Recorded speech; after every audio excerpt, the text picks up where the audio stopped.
Hello, and welcome to another episode of Tuesday Night Tea on the Lit Podcast Live. I am your host, Juana Lyles, and it's funny, Mama already said, waiting on you. Hey, Mama, glad you're here already on YouTube. Um, Tonight is going to be, I'm trying to get situated here, but tonight is going to be pretty interesting.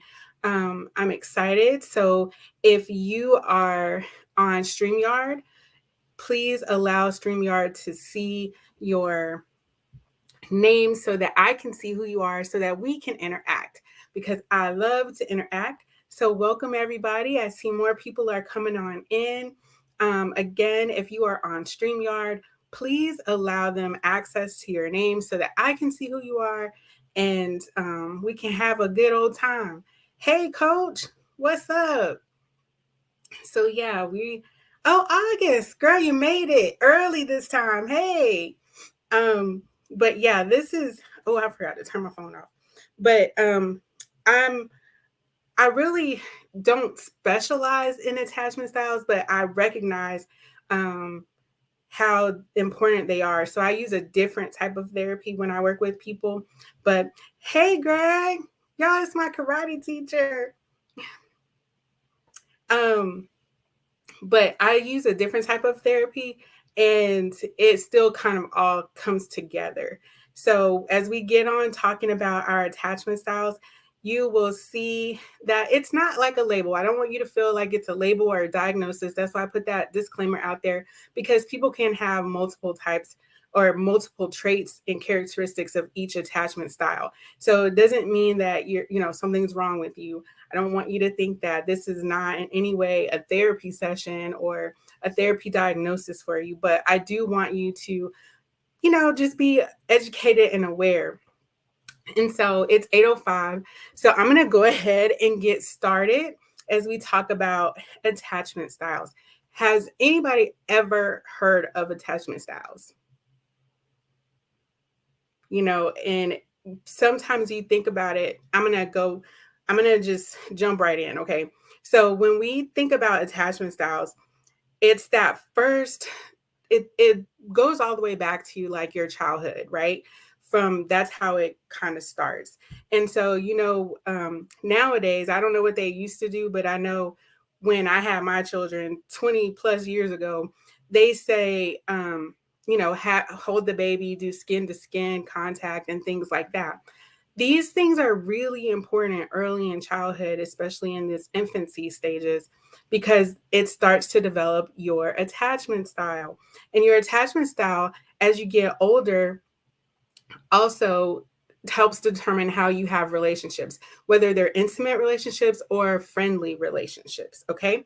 And so, um, just to begin with, I want to just tell you like attachment theory is basically a type of theory that they use in counseling.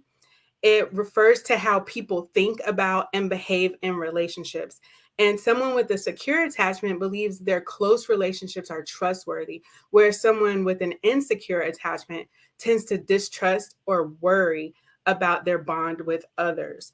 And again, that kind of comes from your childhood, right? Because if you think about it, if you had a parent that maybe was like less loving, if you hurt yourself or something like that, and they're just like, you'll be all right, get up, and you want some empathy sometimes, right? You want somebody to not necessarily baby you, but as a child, you have to think about that. You would want someone to say, oh, let me see. How are you? What's going on? Things like that and help you. But sometimes we can be too hard on our children, causing them to have avoidant type or anxious type relationships. And I'm going to go ahead and explain what there are four. I didn't tell y'all that. So there are four attachment styles. If you saw in the picture, I try to do my best to correlate them to what the picture, which each one is.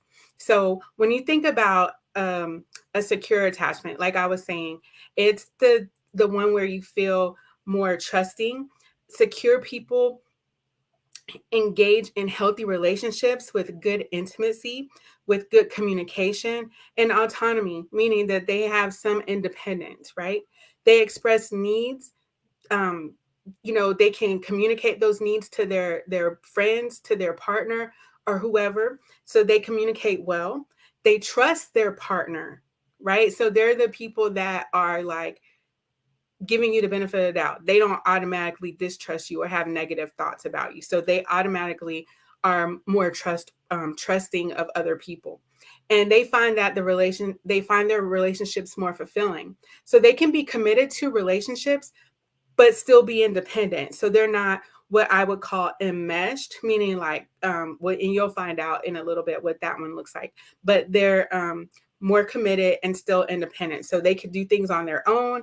Kind of like how I can just use me and my husband as an example. I believe we have secure attachments. Therefore, he's out fishing and I'm not like worried about where he is. And when I leave, he's not necessarily so worried about where I am or what I'm doing. It's people that are secure in their attachments are attentive, affectionate, and accepting. They're also able to handle and resolve conflict. So, and he's calling me now. um, as I just said, he wouldn't worry about me. But anyway, so that's what kind of like what a secure attachment looks like. Let me see if I have put anything else that's important that stands out to me. And so let's see. Yep. So they're comfortable. They can, even as far as displaying affection and like interest with one another, they just being healthy to a healthy level, and they have that self-confidence, so they're not really worried about it, and they correctly prioritize their relationships. So sometimes people are like, hey, my friend said yes, but I need to be with my partner, so I don't know what to do. I'm torn between, do I go with my friends or do I go with my partner, right?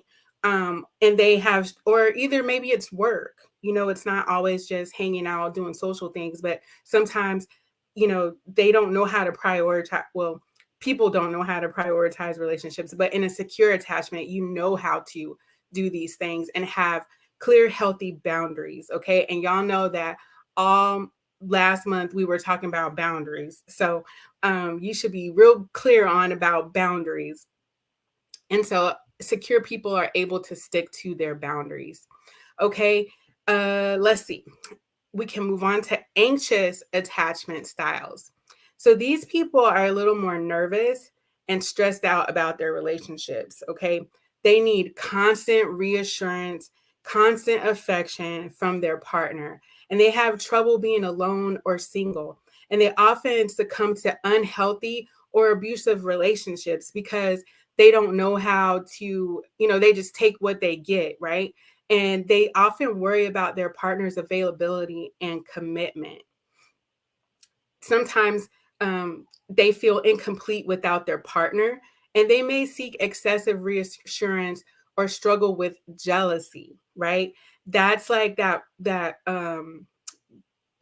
partner that calls you all the time, like, hey, what are you doing? Where are you at? Who you with? That kind of stuff, right? Or checking your phone, or going through your phone, checking your phone, making sure you're not cheating on them, going through stuff, things like that. So these people are really distrustful of their partner and their relationship. But some of that comes from them being afraid of abandonment, rejection, and conflict.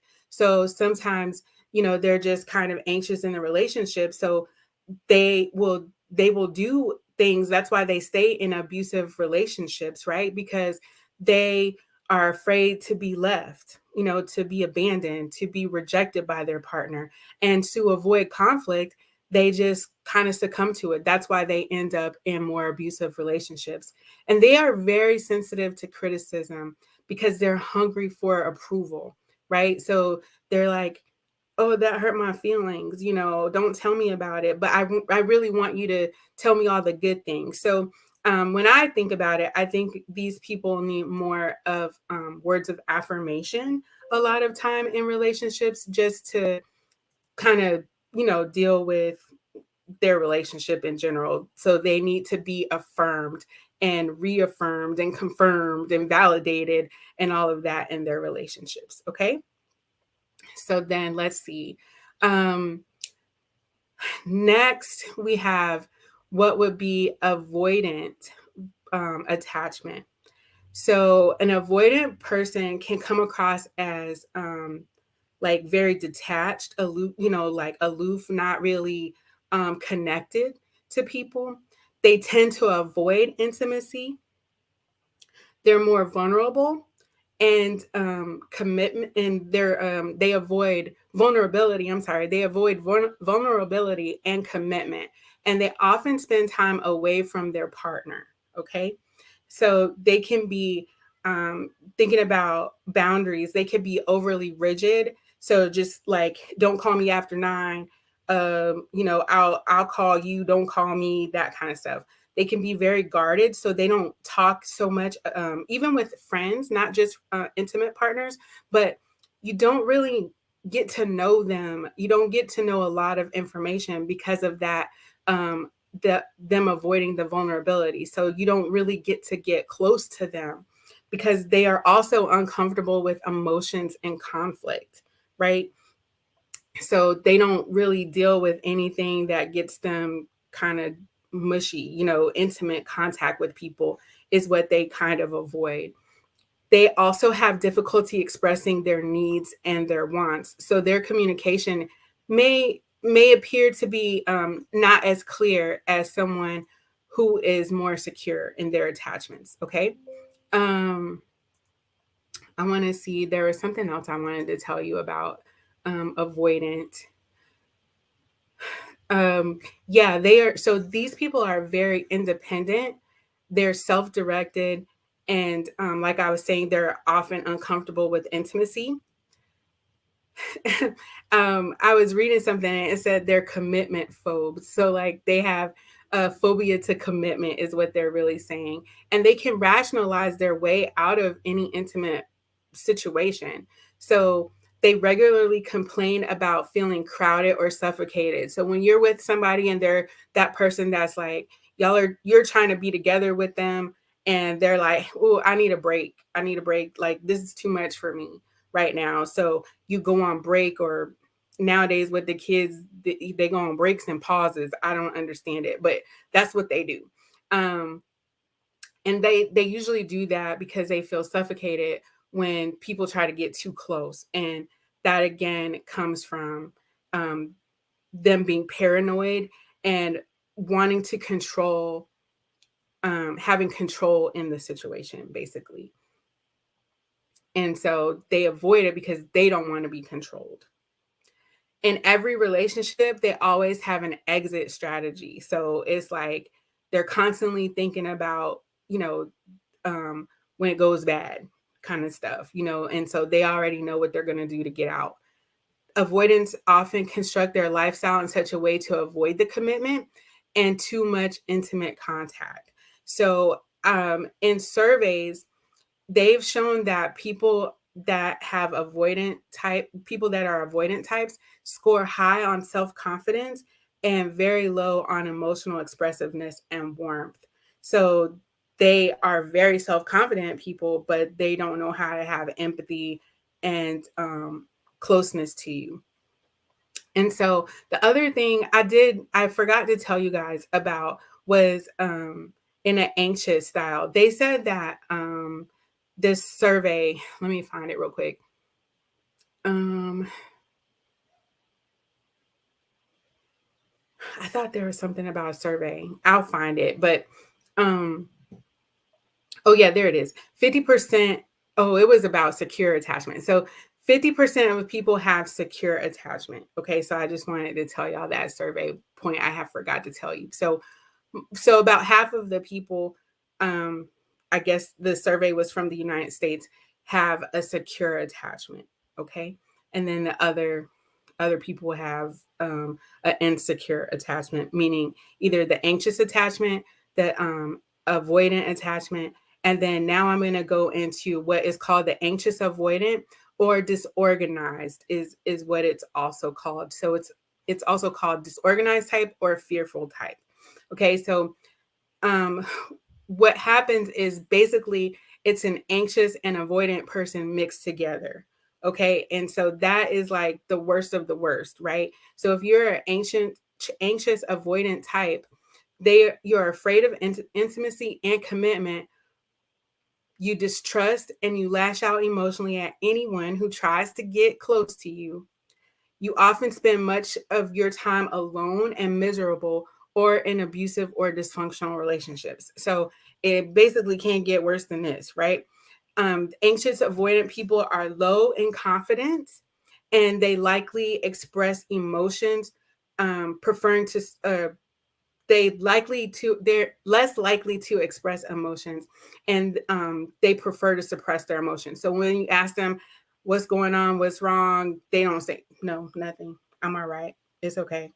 They have no real response emotionally, but they do have very intense emotional outbursts under stress. So it's like you just never know what to expect. It's like, hey baby, how you doing?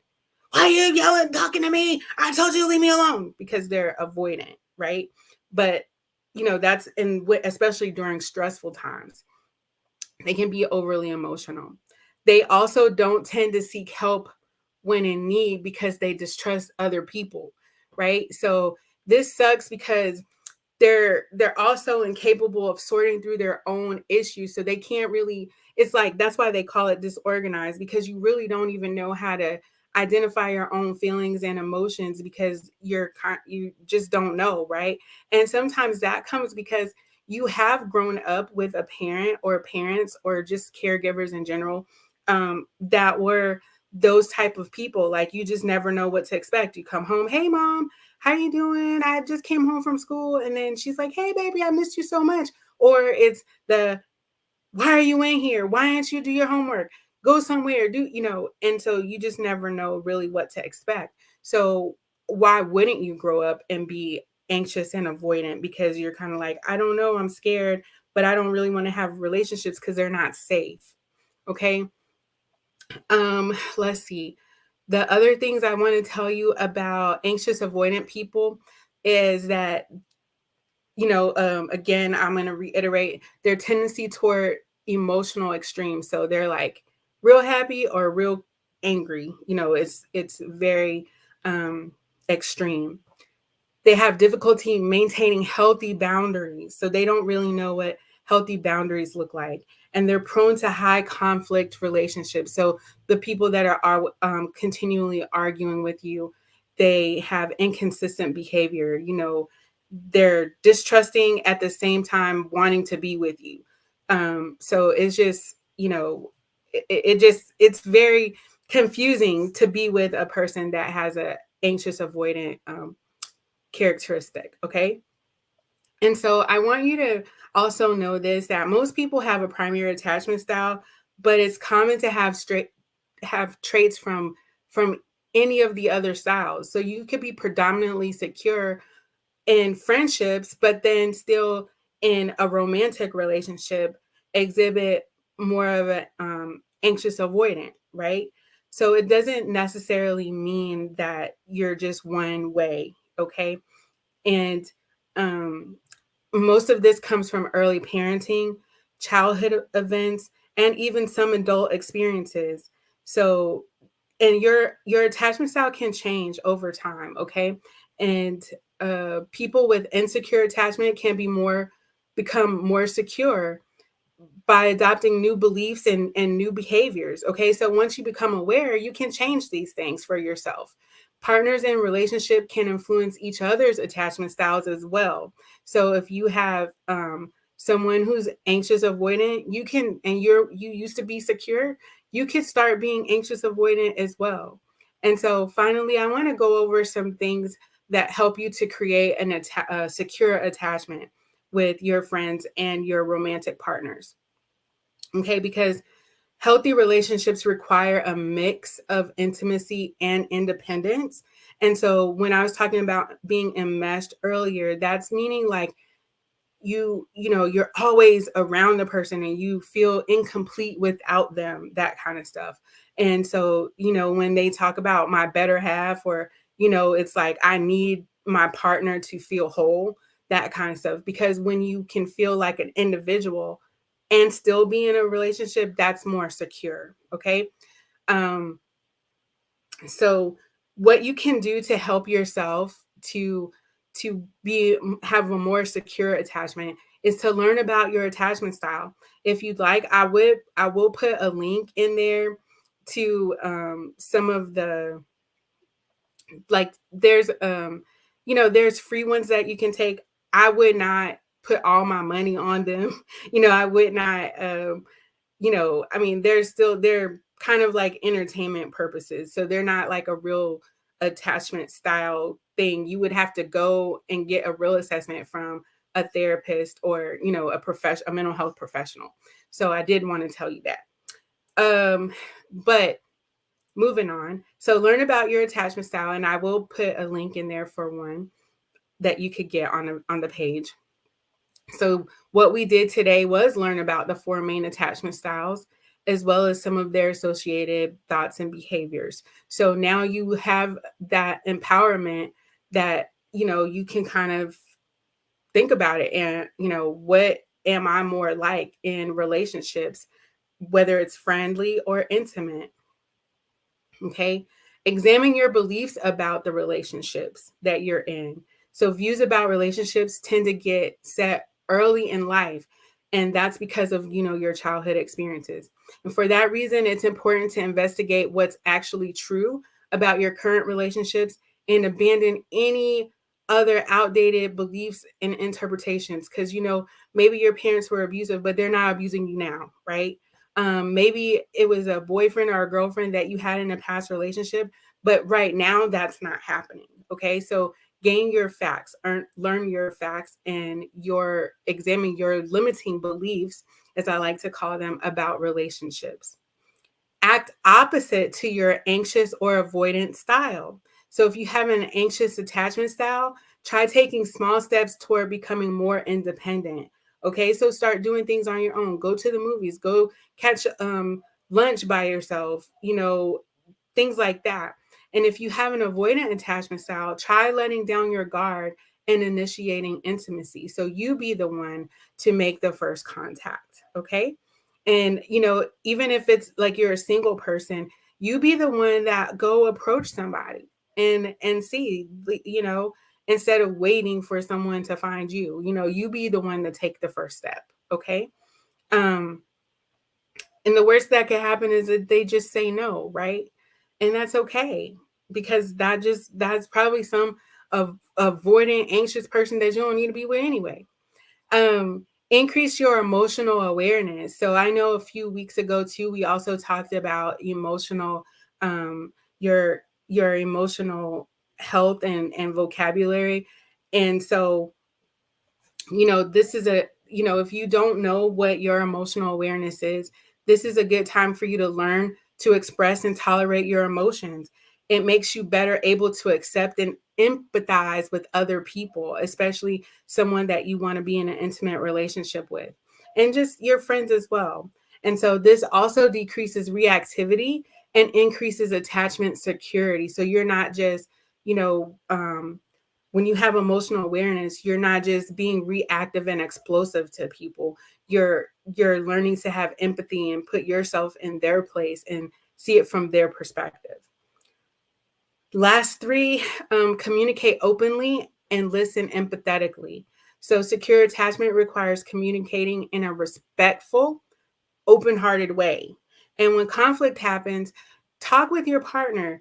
Help them, help each other, and help each other to feel heard, understood, and also connected. And sometimes, it's okay, even when you disagree, just to disagree. So, you know what, this is not getting anywhere. It's okay for us to agree to disagree, because people can have very different viewpoints, right? And so even with your friends, sometimes you got to just be like, dude, like it's all good. Like I'm not about to argue about, whether or not Jalen Hurts should have got that much money. Cause you know what? It ain't coming to me anyway.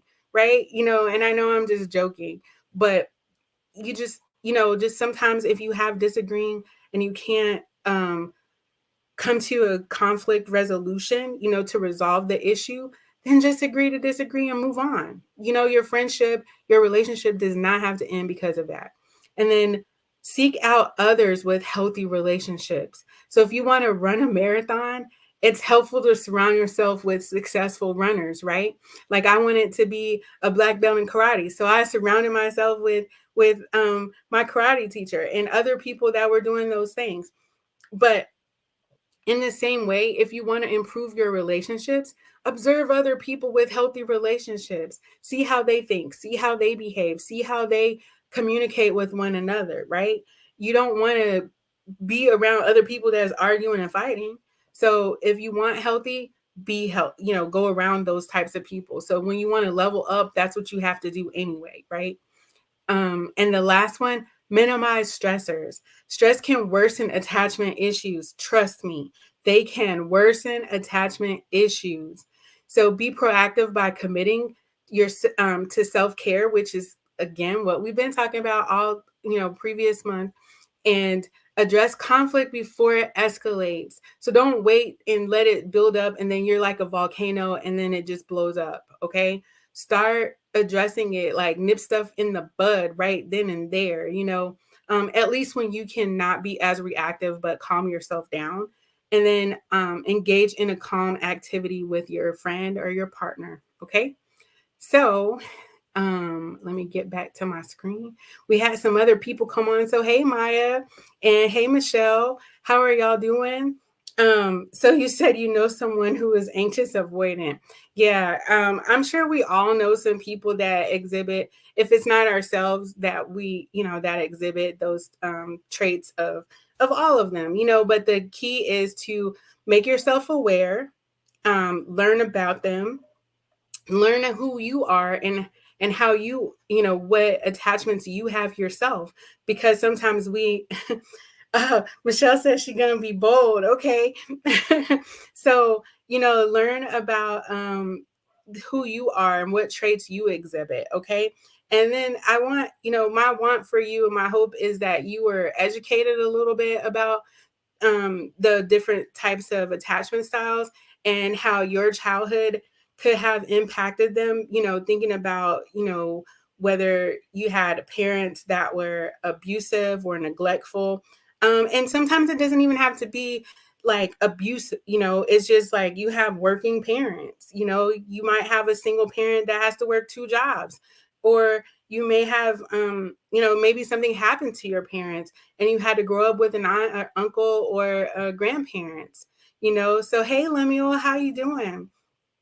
But yeah, so it doesn't always have to be something like extreme like that, but and like I said, as you're growing in childhood and you go to school, different things happen, especially like in middle school. That's a hard time for everybody, right?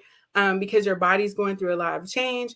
And so you could have tried to make friends, but people were more bullying, or they didn't really talk to you because you had big glasses or something, and or just the way you looked. Kids are mean. So it doesn't always have to be because of your parents, but just different childhood experiences. Okay. But I'm hoping that you learned something tonight, that you are more aware, you have a little bit more education, and you'll take time to think about how you are, your attachment style, and how you can connect better with your own friends and your family and your intimate relationships. So it's been real. I'm gonna go because I'm going to eat, and I've been trying to get y'all out of here at 8:30. So thank you all for joining me. Thank you for coming, whether you have come when we started at 8 or 8:02, because I know my mom going to correct me, but at 8:02, or if you're joining 8 years from now. So thank you for joining us, and, share with your friends, your family, or people that you may feel like it could help. And again, this has been Juana Lyles. I am your host of Live Intentionally Day. live podcast. And this is Tuesday Night Tea. I am here. It is now, and I am alive. I will see y'all next week.